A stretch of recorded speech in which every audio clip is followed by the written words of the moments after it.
Mette Frederiksen.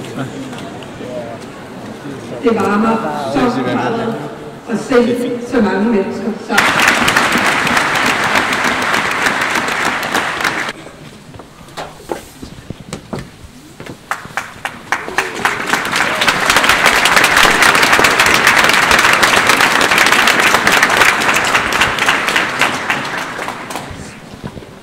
I aften markerer vi et af de mest grusomme kapitler i Europas historie.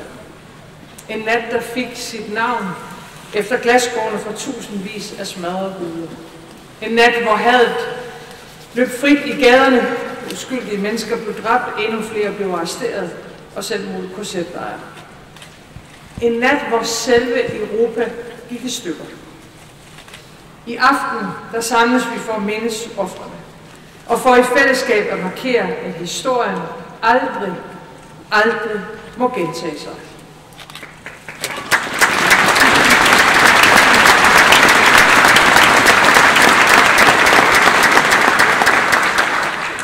Krystalnatten var brutal, og det, der fulgte efter, værre. Hadet blev sat i system. Det blev grænseløst, og det banede vejen for en af de største forbrydelser mod menneskeheden nogensinde. Og kun 7 år gik der fra krystalnatten fandt sted, til at 6 millioner jøder var dræbt.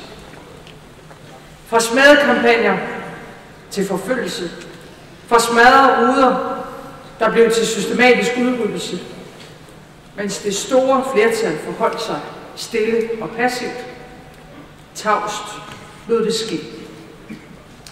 Filosofen Hannah Arendt skrev engang: den triste sandhed er, at hovedparten af ondskab begås af mennesker, der ikke har taget stilling til, om de er gode eller onde.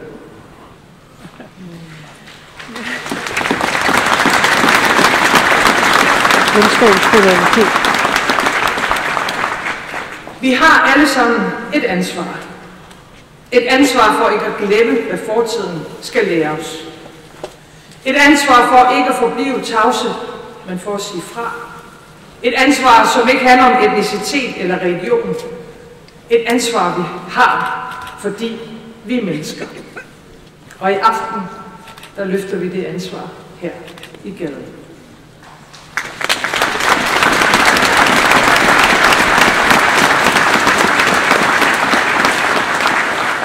I år er det 80 år siden, at 2. verdenskrig sluttede. Vores fællesskab her i Danmark er stadig stærkt. Vores demokrati solidt forankret. Alligevel så lever antisemitismen blandt os. Og hvad værre er, den er på fremmarch. Her, i vores lille, frie, dejlige Danmark, er der mennesker, der ikke længere er trygge, alene fordi de er jøder. Chikane, hadtale, hærværk og børn, der hver eneste dag må gå i skole under politibeskyttelse. I de her uger ser vi plakater i gadebilledet med budskaber, der i hvert fald for mig vækker minder om en tid, vi troede for længst var forbi.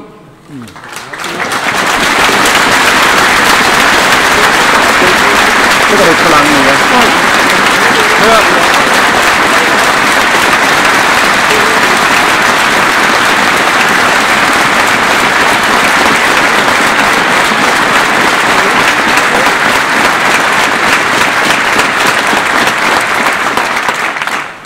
Men plakater skal jo skabe håb og vilje til forandring og politisk retning. Plakater skal ikke skabe had, plakater skal ikke skabe mistænkeliggørelse, og plakater skal ikke skabe utryghed.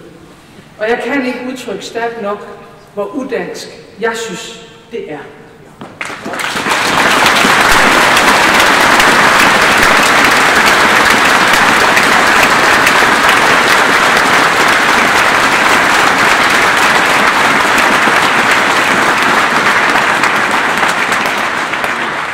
For der er jo aldrig bare ord, der er ord.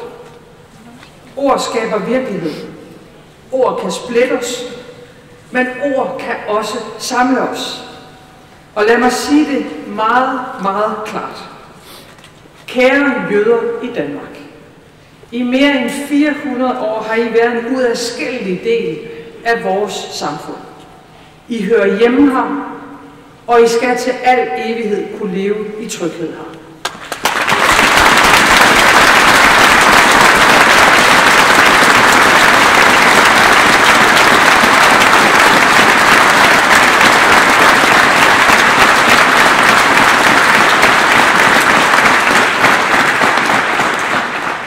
Og jeg bliver så glad i aften, når jeg ser, at mange af vores ungdomsorganisationer er med os i dag.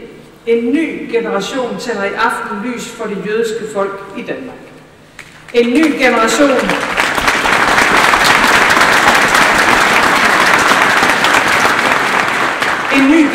tænder nu lys for alles ret til at kunne leve i tryghed og frihed og sikkerhed. Det giver håb. Kære alle sammen, det der skete dengang, kan ske igen. Ingen kan tillade sig at lægge historien bag sig. Kun ved at forstå den, kan vi vaccinere vores egen fremtid imod. Og kampen for vores frie, åbne samfund, den stopper aldrig. I aften, der siger vi fra. Og vi lover hinanden, at aldrig igen en krystalnat. Tak fordi I er med jer.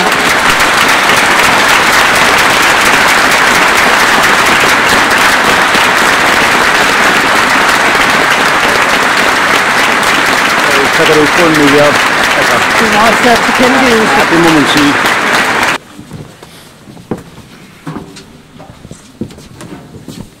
Kære venner, tusind tak for, at I har været her i aften. Det betyder alverden, at I er her. Tusind tak. Kom trygt og godt hjem. Ja, tak.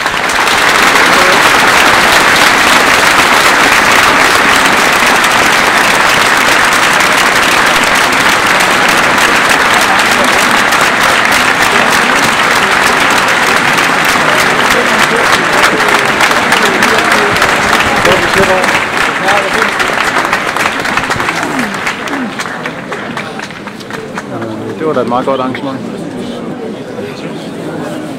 Jeg ved ikke, hvad du mærke til, der bad, hvordan energien ændrer sig. Ikke rigtigt. Det kan ændre sig helt vildt.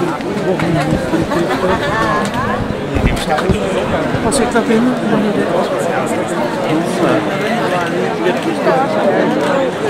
Nej, det er sammen.